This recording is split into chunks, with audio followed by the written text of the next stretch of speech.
Até aqui nós vimos só 2 capítulos, a introdução sobre o livro Ser de Deus, e na aula passada vimos sobre a existência de Deus, os argumentos que afirmam a existência do nosso Deus. E hoje, seguindo aí nessa linha, a gente vai tratar sobre a cognoscibilidade de Deus. O que é esse palavrão aí? Essa palavra grande, na verdade, né? O que é isso? Cognoscibilidade de Deus significa, no português simples, aquilo que se pode ser conhecido. Então, a gente vai tratar sobre o Deus conhecível. Então, a gente vai ver como é que a gente pode conhecê-lo e em que grau de conhecimento nós conhecemos a Deus. Então, a primeira maneira que Deus pode ser conhecido pelo homem, a gente vai ver agora que é um conhecimento que pressupõe uma revelação. Nós fomos criados à imagem e semelhança de Deus e nós temos implantado dentro de nós, desde que nascemos, algo que nos leva a conhecer a Deus, a buscar a Deus.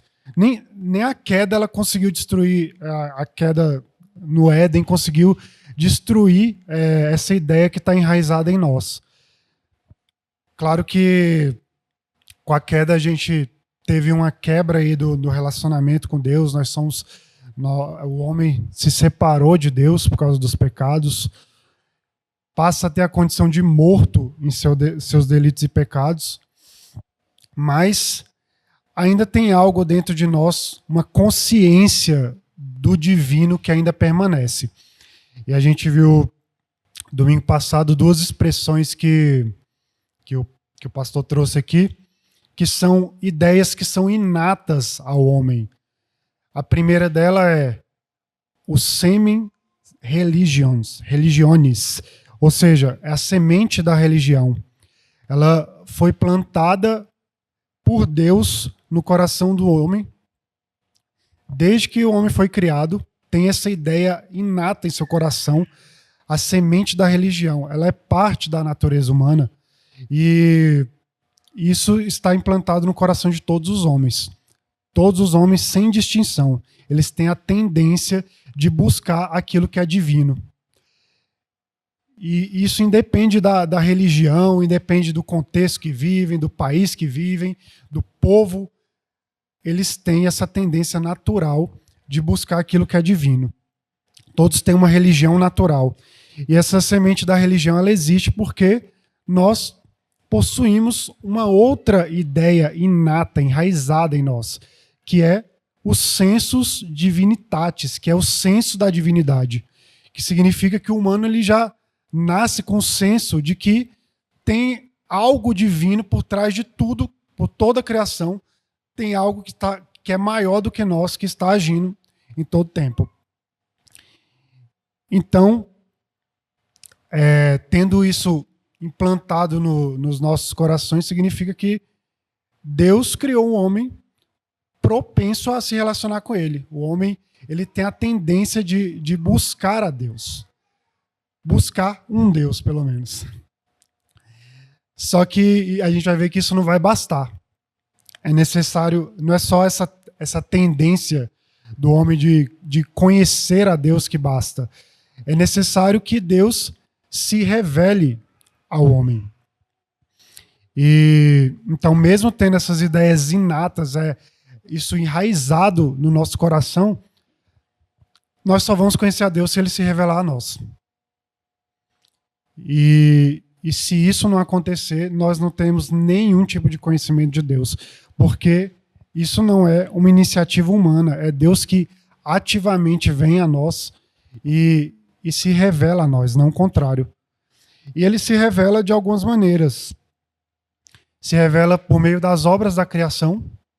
Então, a maneira que Deus vai conduzindo a história vai se revelando a nós para que se torne conhecido. E ele também se revela principalmente pelas Escrituras. E essas maneiras que Deus torna conhecido são divididas em dois tipos aí de revelação. Revelação geral e a revelação especial. Jefferson, vai abrindo para a gente em Salmo 25:14? Aí pode passar no microfone. Então, na medida que Deus vai se revelando ao homem, o homem conhece mais do Senhor. Quando você achar aí, pode ler. Salmo 25:14. A intimidade do Senhor é para os que o temem, aos quais ele dará a conhecer a sua aliança. Isso. Letícia, abre pra gente em Hebreus 11:6. De fato, sem fé é impossível agradar a Deus, porquanto é necessário que aquele que se aproxima de Deus creia que ele existe e que se torna galardoador dos que o buscam. Então a gente vê que a fé ela é necessária para que nós possamos entender as coisas do Senhor e para que a gente possa não só entender, mas que a gente possa adorar ao Senhor da maneira que Ele requer. Então a gente vai adentrar um pouco nesse conhecimento inato a nós, aquilo que está enraizado no nosso coração, que vem naturalmente com nós. E a gente vai perceber que esses conhecimentos que são inatos, eles têm uma relação com o primeiro tipo de revelação que a gente viu, que é a revelação geral. Ou seja, é a maneira que Deus se torna conhecido por meio das obras da criação. André, abre para a gente em Salmo 19, 1-4. Um texto que fala bem sobre a revelação geral. E aí a gente vai poder trabalhar essa ideia aí desse conhecimento inato. Os céus declaram a glória de Deus e o firmamento anuncia a obra das suas mãos. Um dia faz declaração a outro dia, e uma noite mostra sabedoria a outra noite. Não há linhagem nem fala onde não se ouça a sua voz. A sua linha se estende por toda a terra, e as suas palavras até ao fim do mundo. Nele expôs uma tenda para o sol. Texto bem claro aí sobre a revelação geral de Deus, que é a maneira que Deus se revela por meio da sua criação. Que a sua criação aponta para Ele e confirma a existência desse Deus e do poder dele ao trabalhar sobre todas as coisas e agir sobre todas as coisas que foram criadas. Então, a gente vai passar sobre umas considerações aqui desse conhecimento inato, que alguns inclusive chamam do conhecimento implantado, aquele conhecimento que Deus coloca em nossos corações. E a primeira consideração é o conhecimento inato de Deus, ele é intuitivo. Esse conhecimento, que é um conhecimento implantado, ele é intuitivo porque a gente pode compreender imediatamente as coisas. Não é necessário que a gente faça um raciocínio ou pense, tente fazer conclusões sobre aquilo. A gente pode aprender só de ver. A gente vê e consegue aprender. Não precisa de um meio que explique. Então, quando a gente está diante das obras da criação, esse conhecimento ele é intuitivo e ele se manifesta nesse momento. O homem, quando ele olha a beleza e quando ele olha a complexidade da criação, de todas as coisas, ele tem um instinto. E essa intuição é que ele sabe que há algo maior por detrás de tudo que foi criado. Ele não precisa fazer nenhum processo racional, não precisa refletir a respeito. Ele sabe do seu coração que existe algo maior que criou todas as coisas. Então é claro que pode acontecer da gente, às vezes, ter ideias erradas, tirarmos conclusões erradas sobre as coisas, mas isso vai acontecer por conta do nosso pecado, por conta da nossa corrupção. Mas mesmo na condição de pecadores, essa percepção que Deus implantou no nosso coração sobre a verdade, ela continua acesa dentro de nós. Então, mesmo pecando, nós vamos ter essa ideia de que há um Deus acima de tudo. Porque Deus implantou isso dentro de nós. Mas também a gente não pode achar que essa ideia inata dentro de nós significa que quando nós nascemos, nós já temos conceitos pré-formados, conceitos bem estabelecidos sobre uma divindade. Não é assim. Conforme a gente vai crescendo, conforme a gente vai se desenvolvendo mentalmente, a gente passa a ser impactado pelas coisas e assim a gente busca conceituar as coisas, busca entender melhor as coisas. Então, alguns vão, quando chega nesse momento, vão passar a nadar no sentido oposto de Deus. Outros, eles vão ser impactados pela obra da criação e vão buscar entender sobre esse Criador de todas as coisas. Então, nesse momento, aqueles que Deus escolheu desde antes da fundação do mundo para serem os seus eleitos, essas pessoas, para eles, Deus vai se revelar de maneira especial. E eles vão encontrar a Deus.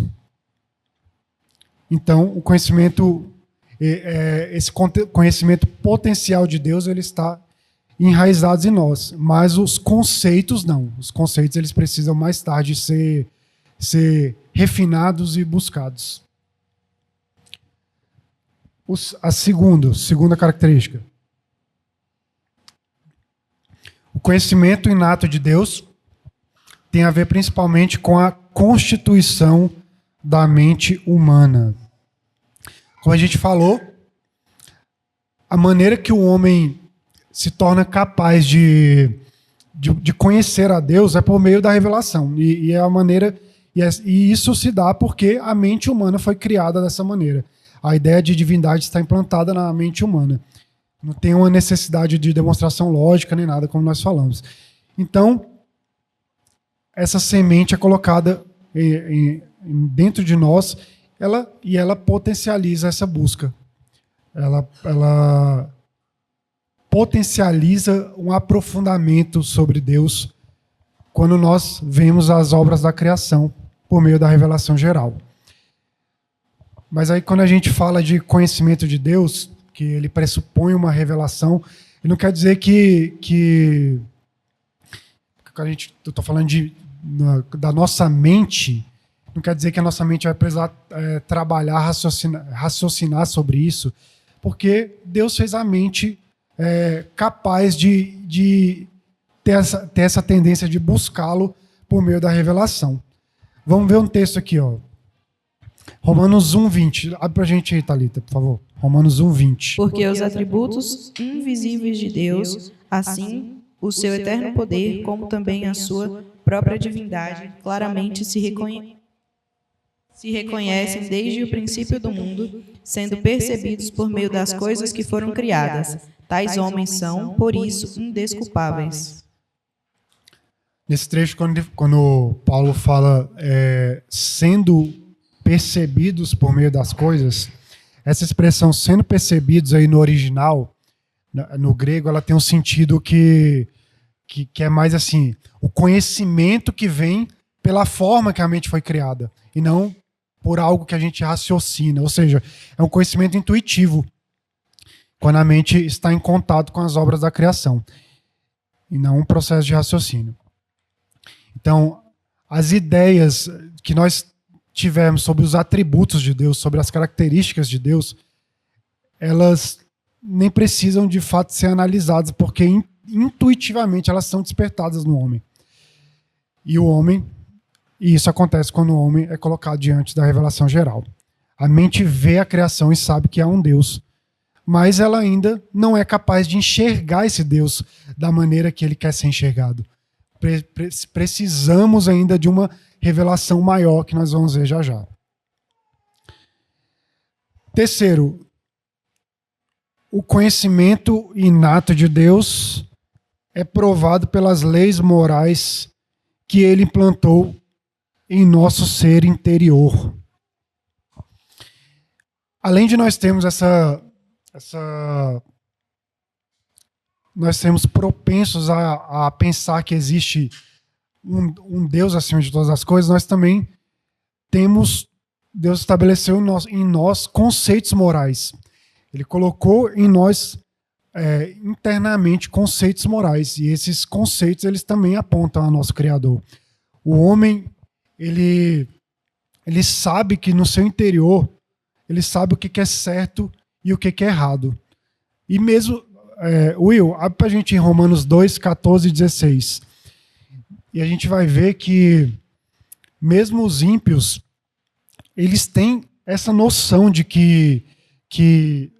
noção das coisas morais, noção de que o que é certo, o que é errado, e a gente vai ver o que a palavra diz sobre isso. Romanos 2, 14 a 16. Quando, pois, os gentios que não têm lei procedem por natureza, de conformidade com a lei, não tendo lei, servem eles de lei para si mesmos. Esses mostram a norma da lei gravada no seu coração, testemunhando-lhes também a consciência e os seus pensamentos, mutuamente acusando-se ou defendendo-se. No dia em que Deus, por meio de Cristo Jesus, julgar o segredo dos homens, de conformidade com o meu evangelho. Então, os ímpios que não observam a lei, quando eles fazem isso, quando eles fazem as coisas da vida deles da maneira, e por sinal, às vezes fazem da maneira que Deus requer, pode ser que ímpios ajam, às vezes, em certas coisas da maneira que Deus requer. Para algumas coisas, claro. Eles tornam-se a sua própria lei. Isso mostra que a maneira que eles agem, a maneira que eles estão fazendo até coisas boas, está escrito no seu coração. E que mesmo sem eles terem sido confrontados por uma revelação especial, que é a palavra de Deus, eles também têm noção daquilo que é divino, e eles têm noção que há um Deus que está legislando sobre todas as coisas, e que Ele que diz o que é certo e o que é errado. E por isso, a gente vê a maneira que a sociedade vive. Pessoas que são ímpias, elas também se sentem bem quando fazem aquilo que é certo e sentem peso quando fazem aquilo que é errado. Se não há um Deus no coração delas, por que elas teriam esse sentimento? A maneira que a sociedade vive, a gente vê muito isso. Ímpios criando leis para punir práticas que são pecaminosas, que são criminosas. A gente vê, por exemplo, num contrato de trabalho, ímpios prezando pela honestidade, pelas coisas certas, do jeito que deve ser. A gente vê ímpios sendo fiéis a seus cônjuges. Então, eles sabem o que é certo e errado. No coração deles está implantado isso. E quando eles fazem de maneira contrária aquilo que é certo, eles sentem um peso desse erro. Então, fazem porque isso está enraizado nos seus corações desde sempre. O quarto, o conhecimento inato é espontâneo, mas não consciente. Então, esse conhecimento que é implantado, ele é espontâneo, porque ele não é um processo de argumentação. A consciência de que há esse conhecimento, ela vem na medida que vamos crescendo. Uma criança, por exemplo, ela não tem esse conhecimento inato, ela tem esse conhecimento inato, mas ela ainda não possui ele conscientemente. Só depois que ela cresce que ela vai sendo exposta a essa revelação de Deus, que ela passa a ter consciência de Deus. Número 5. O conhecimento inato não é uma mera potencialidade de conhecimento. Ele é além de uma potencialidade. Ele é um conhecimento que surge, que vem à tona toda vez que nós temos contato com a natureza, que nós vemos a obra da criação, esse conhecimento ele aflora em nós. Então, claro que não esse conhecimento aflora em nós, mas ele sempre vai demandar uma revelação para que ele seja aflorado. Sexto, o conhecimento inato é corrompido pelo pecado. Esse conhecimento ele encontra uma barreira no pecado. Aquela semente da religião que nós vimos, ela está implantada dentro dos nossos corações, ela possibilita que haja um conhecimento de Deus, mas o pecado, de certa forma, ele é uma barreira para isso. Mas ele não atingiu todo o nosso ser. Ainda a gente vê que isso ainda permanece em nós, e por isso o homem observa as obras da criação, mas por conta do pecado, o homem não vê o Criador. O resultado não é muito bom, porque ele não consegue ver o Criador da maneira que ele é. Ele sabe que existe um Criador, mas ainda não sabe que ele é o Deus verdadeiro. Não sei se a Lídia pode. Romanos 1:18. A ira de Deus se revela do céu contra toda impiedade e perversão dos homens que detêm a verdade pela injustiça. Deus, ele mostra a sua ira contra os pecadores. Os pecadores, porque eles, por conta própria, por conta da sua maldade, eles impedem que a verdade seja conhecida, tanto para eles quanto para outros. Eles vivem a sua própria verdade. A gente vai ver agora o número 7, que é o conhecimento responsabilizador. Mesmo que o conhecimento, esse conhecimento que está enraizado em nós, ele tenha sido, de certa forma, prejudicado pela queda, isso não vai excluir a nossa responsabilidade diante de Deus. Nós continuamos responsáveis pelos atos que cometemos, e apesar dessas dificuldades que o pecado traz para o homem mesmo, ele tem desde o princípio, desde todas as coisas criadas, o conhecimento de Deus. Isso não muda esse fato. Mas o homem não quis o conhecimento. Ele não quis, ele trocou a verdade por uma mentira. Mas não tira o fato de que ele se torna responsável por aquilo que ele faz, por não buscar a Deus. Ele se torna indesculpável diante de Deus. Eu vou ler aqui Romanos 1, acho que é o texto que nós lemos inicialmente. Romanos 1, 20 e 21, e também vou ler o 24. Porque os atributos invisíveis de Deus, assim o seu eterno poder, como também a sua própria divindade, claramente se reconhecem desde o princípio do mundo, sendo percebidos por meio das coisas que foram criadas. Tais homens são, por isso, indesculpáveis. Porquanto, tendo conhecimento de Deus, não glorificaram como Deus, nem lhe deram graças. Antes, se tornaram nulos em seus próprios raciocínios, obscurecendo-lhes o coração insensato. E o 24. Por isso Deus entregou tais homens à imundícia, pelas concupiscências do seu próprio coração, para desonrarem o seu corpo entre si. Todos tiveram oportunidade de enxergar a Deus, por termos essa semente plantada. Todos puderam enxergar a Deus por meio da revelação geral. Mas alguns se recusaram a fazer isso. Alguns recusaram-se a conhecer a verdade. Sabem que Deus existe, mas não querem honrar a Deus. Não querem adorar a Deus da maneira que Ele quer ser adorado. E por isso são indesculpáveis diante de Deus. Deus não faz nada além de entregar aos homens aquilo que eles querem. Deixa ele naquele estado de mortos em seus delitos e pecados, e assim eles vivem da maneira que eles desejam. Porque não buscaram ao Senhor. Número 8. O conhecimento universal. O conhecimento é universal e atemporal. Esse conhecimento, como nós falamos, ele é geral. Ele não é apenas para um determinado grupo, para um povo que viveu em determinado tempo. Independente da época, independente de onde vivemos, todos são impactados por essa revelação. Todos. Porque se mantiveram rebeldes contra Deus. E por isso são indesculpáveis. Pode ser uma pessoa de uma tribo mais isolada, que vive lá no meio do mato, que nunca chegou missionário para falar de Deus.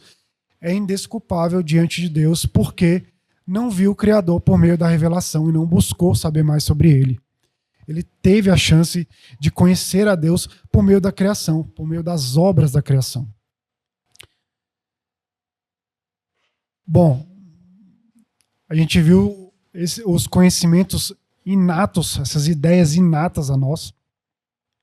E agora a gente vai falar de um conhecimento que ele vem depois que nós observamos essas obras da criação, um conhecimento que pode ser chamado de conhecimento adquirido. O conhecimento inato e o adquirido, eles têm diferenças, mas eles não são opostos, eles trabalham juntos, né? Enquanto o inato, ele se refere àquilo que está implantado no nosso coração, o conhecimento adquirido, como o nome já diz, ele é o conhecimento que é adquirido após uma observação, após um estudo, após uma reflexão. E esse sim, diferente do inato, ele demanda um raciocínio, demanda uma reflexão, uma linha de argumentação. E ele sempre é baseado na outra revelação, a revelação especial, que é a palavra de Deus, as Escrituras. E, apesar da palavra de Deus estar disponível a todos, ser um livro que qualquer um quiser ter acesso, ou quase todos, se Deus não se revelar pessoalmente para aquela pessoa que está em posse dessa revelação, se Deus não se revelar pessoalmente, isso aqui não vai passar de uma leitura como outra qualquer. Para alguns isso aqui vai ser só um livro histórico, para outros vai ser um livro de ficção, para outros vai ser só loucura mesmo. Mas se Deus não trabalhar aquilo, o Espírito Santo não tocar no coração, não adianta. E por isso que a gente, se Deus não tocar, não adianta. E a primeira característica que a gente vai ver aqui sobre esse conhecimento adquirido é que ele é um conhecimento limitado. Se nós que somos pecadores, nós somos criaturas, nós somos limitados, como que nosso conhecimento não seria, né? A nossa natureza é finita. Então, essa nossa capacidade finita e limitada, ela jamais vai conseguir compreender um Deus que é infinito e ilimitado. As coisas não casam. Mas aí você pode falar, mas quando Cristo voltar, nós, junto com eles, viveremos para sempre, nós seremos infinitos também, a partir daquele momento, né? Viveremos o restante, a eternidade com Deus, tá, mas nós continuaremos sendo limitados. Por isso que a gente vai, mesmo quando Cristo voltar, nós vamos continuar aprendendo mais e mais para sempre. Nós sempre estaremos em aprendizagem de Deus, porque Deus é infinito, Deus é eterno. Nós estaremos aprendendo coisas que Ele fez lá no princípio e por Ele sempre existir, por Ele ser um Deus que apenas é. Nós vamos continuar aprendendo por toda a eternidade. E não vai acabar. E tem mais um ponto de que esse conhecimento que a gente tem é limitado, porque simplesmente Deus não revelou tudo de si. Não é só porque nós temos a capacidade limitada de conhecer a Deus. Também tem um ponto de que Deus escolheu não se revelar completamente para nós. Aline, você pode abrir no Deuteronômio 29, 29. Então, Deus não revelou tudo de si. E a gente vai ver que mesmo que Ele se revelasse, a gente não teria capacidade de entender todas as coisas. Porque a nossa mente não tem essa capacidade. Pode ler, Deuteronômio 29, 29. As coisas encobertas pertencem ao Senhor nosso Deus, porém as reveladas nos pertencem, a nós e a nossos filhos para sempre, para que cumpramos todas as palavras desta lei. Então, se Deus, na palavra dele, nos diz que tem coisas que Ele prefere não revelar a nós, e coisas que Ele que são reveladas a nós e elas nos pertencem, a gente tem que se contentar com aquilo que ele revela a nós e não ficar tentando entender além disso. A gente tem que se contentar com isso, sabendo que se aquilo que Deus nos revelou é o que Ele quer que nós conheçamos, então isso é suficiente para nós. Não precisa ir além disso.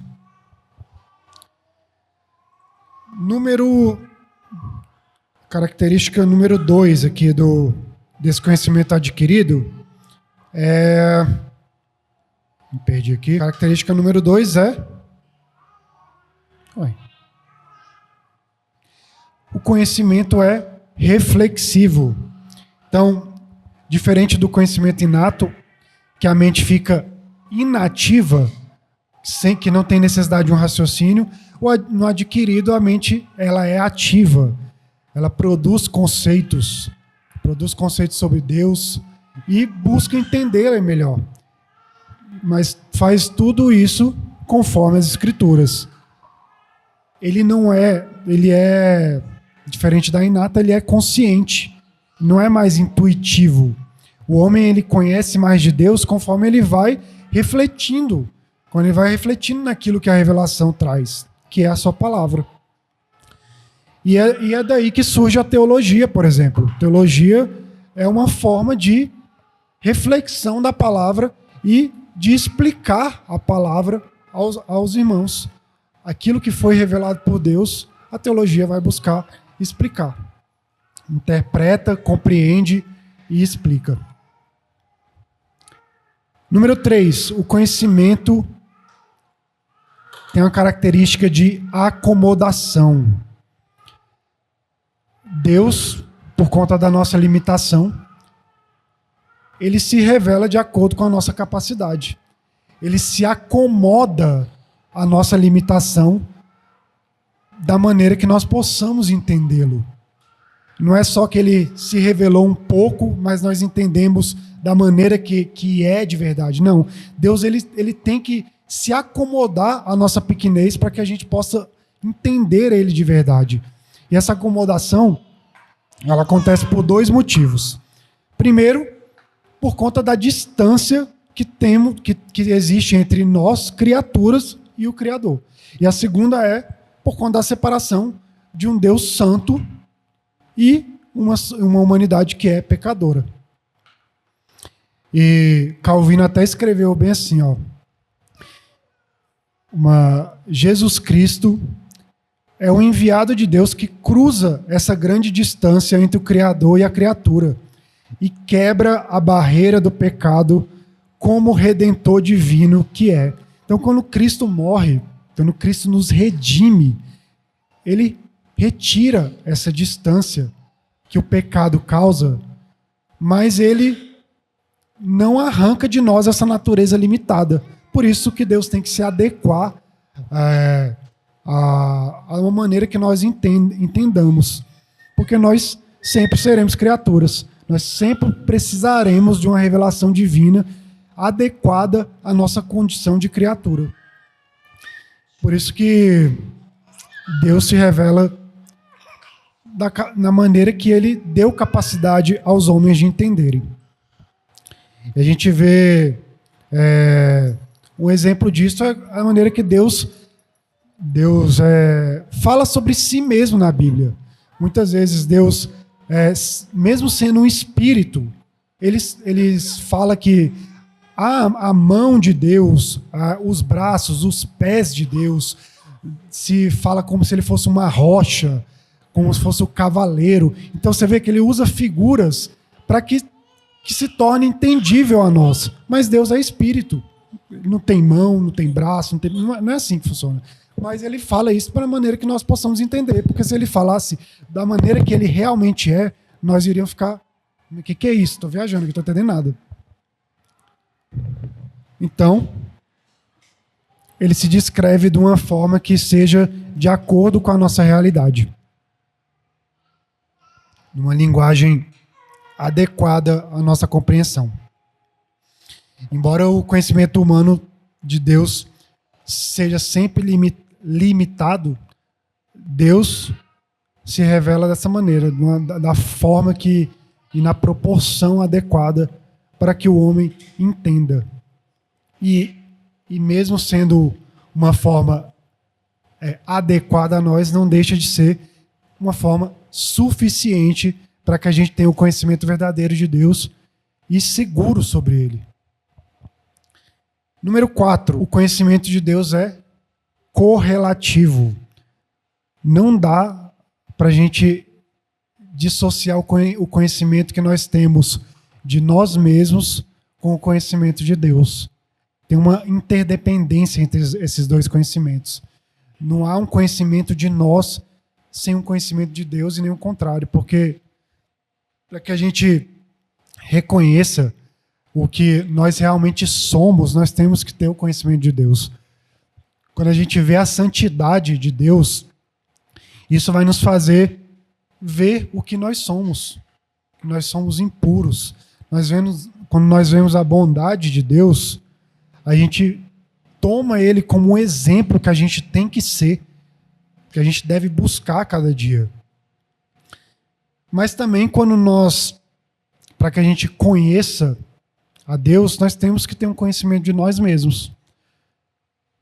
E assim nós vamos enxergar quão distantes e quão diferentes nós somos do Criador e quão manchados pelo pecado nós somos. Então, dessa forma a gente vai conseguir aprender mais pelo contraste do que pela semelhança. A diferença entre nós, ela vai ser melhor aprendizagem para nós do que as semelhanças. Então, esses conhecimentos, eles não se separam, eles são correlativos e necessários para que a gente tenha uma ideia sobre Deus. Agora a gente vai passar por uma parte de argumentos que tentam negar a possibilidade de nós, seres humanos, finitos, limitados, esses argumentos vão tentar negar a possibilidade de nós conhecermos a Deus. Então, alguns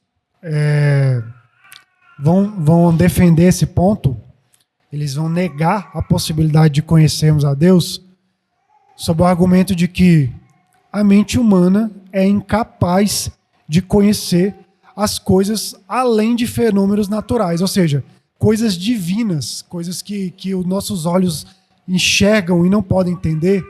Isso aí já passou do que a nossa mente consegue entender. Então essa linha de argumento vai seguir por aí. Normalmente são os deístas que pensam assim.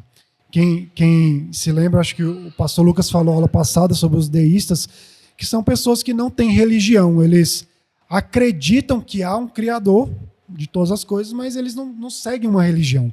Eles negam que Deus ele se revela ou que ele tem alguma influência no universo, que ele controla todas as coisas. Então, o homem não pode compreender nada de Deus de acordo com essa linha de pensamento. Aí a gente vê os agnósticos. Os agnósticos eles defendem uma linha diferente. Eles não negam que Deus existe, mas eles também não afirmam. Eles não fazem nada porque eles não sabem. Eles querem na base da prova. Então, eles não negam que Deus pode ser conhecido. Eles dizem que Deus, se ele existir, ele é inacessível ao humano. Ele é inacessível ao nosso espírito. E os agnósticos eles formularam algumas teses para negar isso. Negar essa possibilidade de Deus ser conhecido. A primeira que eles formularam foi: o homem só conhece por analogia. Então o argumento deles é: se a gente conhece só aquilo que, de alguma forma, podemos fazer uma analogia com a nossa experiência ou natureza, a gente conhece só aquilo que nós podemos trazer para a nossa realidade e fazer uma analogia com a nossa vida. Esse é o argumento deles. Então, como Deus é divino, não seria possível que nós conhecêssemos a Ele, porque a gente não poderia fazer essa analogia por ser Deus algo superior. Mas esse é um argumento falho, né? Nós, como nós acabamos de ver, nós também aprendemos pelo contraste, nós aprendemos pela diferença. Nós aprendemos quando vemos que enxergamos um Deus que é infinito, eterno, mas é um Deus bondoso, um Deus misericordioso, e nós, assim, podemos aprender por essa diferença. Quando a gente olha esse contraste na natureza de Deus, a gente aprende. E claro que a gente não pode esquecer que a gente foi feito à imagem e semelhança de Deus, né? E mesmo nós sendo ainda pecadores, manchados pelo pecado, algumas características permanecem em nós. Nós somos feitos à imagem e semelhança de Deus. Não quer dizer isso que... Pode ser que alguém entenda errado isso, de que, quando fala imagem e semelhança, que significa características físicas. Não é em relação a isso que nós somos imagem e semelhança. Essa imagem e semelhança, ela se resume a algumas qualidades que há em Deus que ele também transferiu para nós, como criaturas. Nós vemos o amor de Deus, o discernimento, misericórdia, moralidade, coisas desse tipo, desejo de fazer correto, são coisas que Deus transferiu a nós. Então é possível a gente olhar para esses traços de imagem, esses traços de imagem de Deus, e sabemos que isso permanece em nós e que assim nós podemos projetar isso a Deus, saber que isso vem de Deus, que as características que estão em nós fazem parte de Deus. Mas se a gente consegue conhecer a Deus, seja por analogia, ou seja por meio das diferenças, do contraste, tudo isso só vai ser possível se Deus se revelar a nós. Número 2, a tese número 2 dos que negam a possibilidade de conhecer a Deus. O homem realmente conhece aquilo que ele pode abarcar na sua totalidade. Então o argumento é que se a gente não pode conhecer algo na nossa totalidade, então esse conhecimento ele não é verdadeiro. É um conhecimento falho. Quando quando se trata de conhecer a Deus, como nós falamos, nós estamos falando de algo que é infinito. Então, logo por essa linha, a gente não pode conhecer a Deus porque nós somos finitos. Mas isso também não é verdade. O conhecimento parcial de Deus, aquilo que ele decidiu que nós conhecêssemos dele, a revelação de Deus que ele deixou que nós conhecêssemos, ele também é um conhecimento verdadeiro, apesar dele ser parcial. Isso porque o próprio Deus que coloca à nossa disposição aquilo que ele quer que nós conheçamos dele. Então, pode falar, mas é justamente por essa linha aí, a revelação geral. Nós, quando estamos diante da criação, nós vemos que há um Deus criador de todas as coisas. Isso até aí tudo bem, né? Que temos essa semente implantada em nós. A resposta é simples. Nós, por vermos essa revelação, nós temos que nos mover a conhecer a Deus, a buscar esse Deus que se revelou por meio da criação dele. E assim nós vamos chegar à palavra de Deus. Tá, a gente pode... Sim. Sim, mas é justamente por isso. Tudo que acontece é Deus que nos move. Sim, mas aí a gente pode entrar então na mesma... Então a gente pode entrar na linha que a gente não tem culpa dos nossos pecados porque nós não tivemos a chance de... Não, nós temos a consciência implantada em nós de que nós fazemos o que é errado, mesmo sem conhecermos o Deus verdadeiro.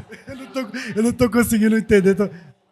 Vamos debater sobre isso. Mas o que eu quero dizer o que eu tenho a dizer é: a moral está implantada dentro do nosso coração. Então, você está dizendo por que Deus nós atribuímos a Deus o que é moral a esse ponto. Eu acho que o Rafa talvez saiba falar isso. Não, é porque a pergunta é a seguinte: se a revelação, o conhecimento depende da revelação específica de Deus, por que eu me torno culpado? Porque ainda que eu veja que existe alguma coisa mediante a revelação geral, ainda assim isso não é suficiente para levar-me a Deus, porque eu dependo da revelação específica de Deus. Eu dependo de Deus para ver. Mas por que eu sou culpado?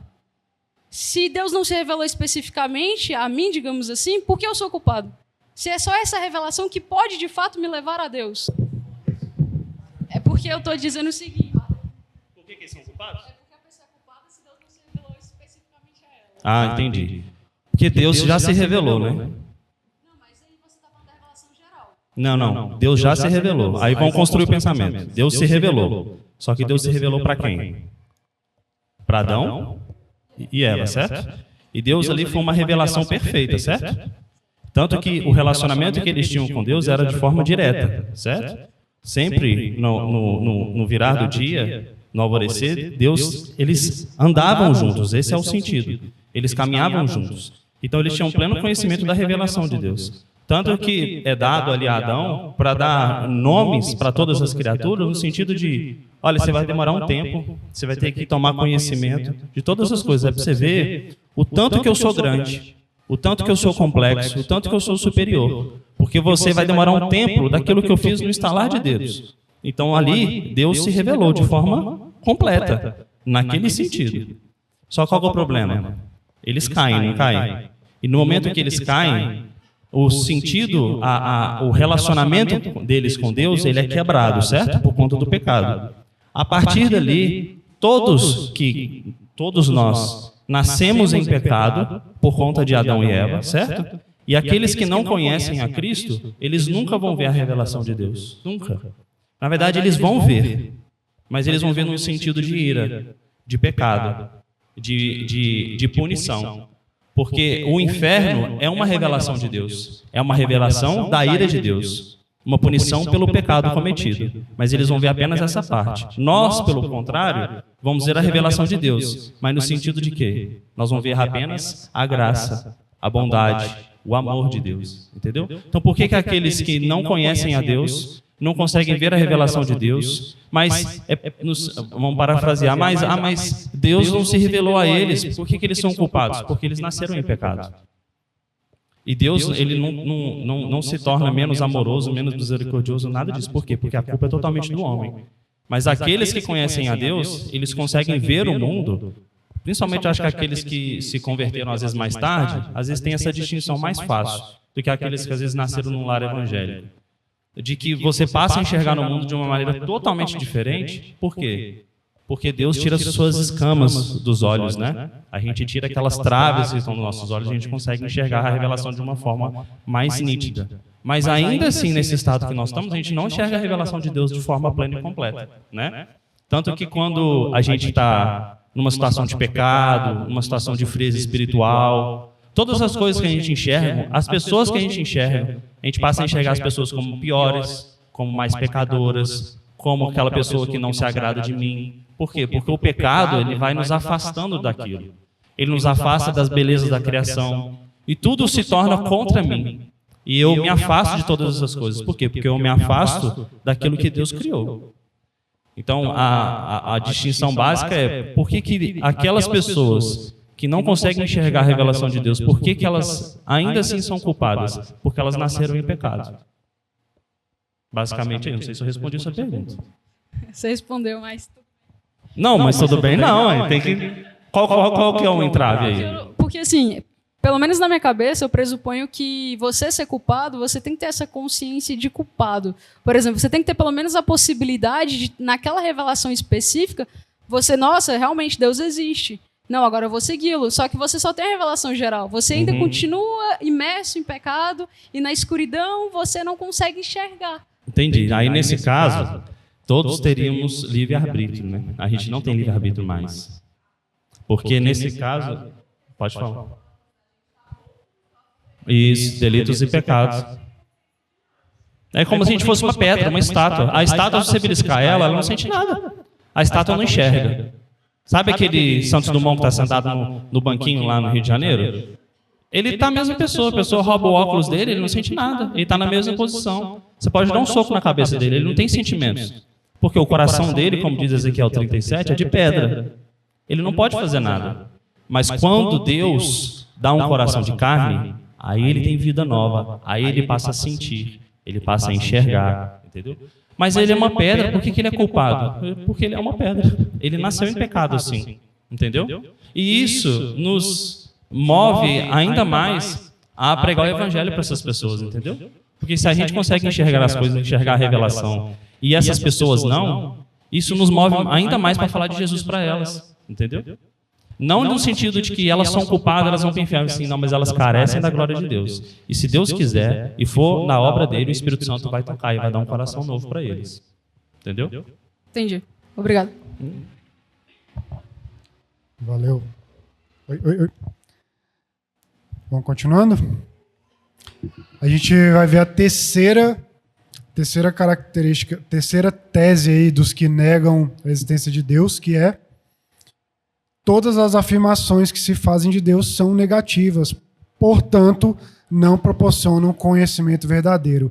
Isso aqui está baseado numa linha chamada via negationis. É a teologia negativa. Essa teologia negativa ela vai focar em perceber aquilo que Deus não é. Porque se a gente for falar aquilo que Deus é, seria impossível de ser observado. Então, essa segue mais ou menos nessa linha. Tentar definir Deus seria como limitar Deus.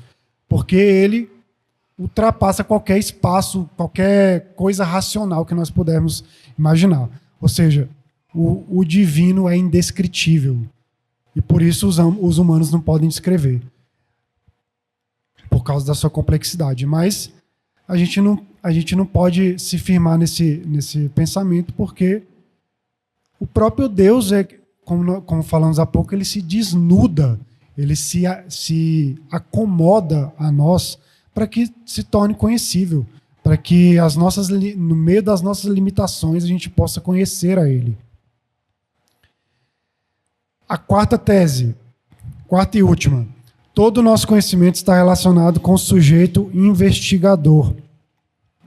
Ou seja, o argumento é que tudo que nós projetamos em Deus, ele não passa de um conhecimento que nós temos de nós mesmos. Que a gente tenta, a partir de efeitos que estão ao nosso redor, buscar as causas que vão resultar esse efeito. Então, se Deus está além das causas e dos efeitos que estão ao nosso redor, a gente não poderia conhecer a Deus. A tese afirma isso. Porque Deus é a causa primária de todas as coisas. Deus vem antes de tudo. Deus apenas é. Então, de acordo com essa ideia, se a gente crê que o conhecimento só é válido quando está relacionado conosco, a gente dificilmente vai possuir a ideia de que uma ideia real de Deus, especialmente se a gente contrastar com a nossa condição de pecadores. Só que, mais uma vez, a gente não pode esquecer que nós somos reflexos da criação, que nós somos imagem e semelhança de Deus, que a gente projeta nele parte daquilo que nós recebemos dele. Características que Deus implantou em nós projetamos a Deus. Por isso que a gente pode afirmar que podemos conhecer a Deus porque ele se revela e podemos ter um entendimento ainda que um entendimento incompleto, porque estaremos sempre em aprendizagem de Deus, ainda que incompleto, nós podemos afirmar que conhecemos ele por meio da revelação dele. Então, a conclusão disso tudo aqui: Deus é maravilhoso. Deus é maravilhoso e ele não se ocultou da raça humana. Ele se revelou, ele quis se revelar. E mesmo assim, muitos ainda não podem enxergá-lo. Então, que nós, como povo de Deus, sejamos gratos. Sejamos gratos por Deus permitir que nós enxerguemos a ele, permitir que por ele tirar a venda dos nossos olhos e assim possamos enxergar ele. E como o presbítero falou, que a gente possa usar isso como incentivo para evangelizar. Incentivo para que aquele que não conhece a Deus também tire a venda dos seus olhos, que Deus tire a venda deles e eles possam conhecê-lo, mesmo em meio às limitações, que possamos enxergá-lo, ele a cada vez mais, mesmo manchados pelo nosso pecado. Pode falar. Tem uma parte da Bíblia que eu acho que vai casar bem com a aula de hoje e até os questionamentos que a Letícia fez, que eu acho que são pertinentes. No período do Êxodo, foi um período, um dos maiores períodos, que houve uma revelação assim, visível, por muitas vezes palpável de Deus. E a gente pode falar, não, então em Êxodo ali, eles viram, né? Havia uma coluna de fogo aquecendo as pessoas. Então assim, dava 6 horas, a coluna de fogo aparecia. Então, eles andavam de dia, um sol, e a nuvem acompanhava eles, igual aqueles desenhos animados da Disney lá, a chuvazinha em cima do bonequinho. Então era algo visível, o maná caía do céu, e no 6º dia o maná caía dobrado, e para eles comerem no domingo, no sábado, né, na sexta para o sábado. Então era algo visível. Eles foram um povo que quando saiu do Egito, eles passavam no meio do mar, o mar se abriu no meio. Então foi algo que eles falaram assim, Deus está aqui, e eles se assustavam com aquilo, assustavam no sentido de que há um poderoso Deus agindo aqui por meio de Moisés. A gente poderia falar, bom, então ali Deus se revelou de uma forma totalmente visível para eles. Então ali, ali eles vão se arrepender de fato, eles vão crer. O que aconteceu? Todos morreram no deserto. 2 pessoas entraram na Terra Prometida. Eles não entraram. Eles peregrinavam 40 anos no deserto, eles não entraram. E o tempo inteiro que eles estavam no deserto, durante esses 40 anos, vendo essas intervenções diretas de Deus, o que aconteceu? Eles murmuravam. E murmuravam e murmuravam. Tanto que Moisés também começou a questionar. E aí tem a passagem lá, né, que Moisés bate na pedra e tudo. E por conta disso ele não entra na Terra Prometida também. Para até mostrar para a gente que Moisés era o maior profeta do Velho Testamento, ele também era pecador. E ele também murmurava. E sendo ele o elo ali entre a aliança naquela época com o povo, ele também murmurou. E assim, então, não basta ver a revelação tangível, palpável de Deus, não foi suficiente para salvar o povo no Velho Testamento. O que salvava o povo no Velho Testamento era a esperança no Messias que estava por vir. Era a fé que eles tinham nele. Não foi essa revelação visível e tangível de Deus. Porque muitos viram. E viram muito mais do que a gente vê hoje. De forma palpável, muito mais. Que a gente não vai ver. E a Bíblia nos dá sinais que vão ser apenas sinais, tormentas e estreitamento da igreja até Cristo voltar. É bom, essas passagens são boas para a gente ver que mesmo as pessoas olhando com seus olhos, se arrepiando, se tremendo, se prostrando, chorando, aquilo não foi suficiente para salvar todos. Entendeu? Deus ali se revelou de forma direta. A gente fala disso como chama teofania. É uma manifestação visível da presença de Deus, de aspectos da natureza. E aquilo não foi suficiente para salvar as pessoas. Então essas pessoas, por exemplo, a gente pode colocar como exemplo, mas eles viram. Era algo tangível. Eles são culpados da mesma forma. Entendeu? Não sei se eu fui claro aí. É só para tentar ilustrar essa situação.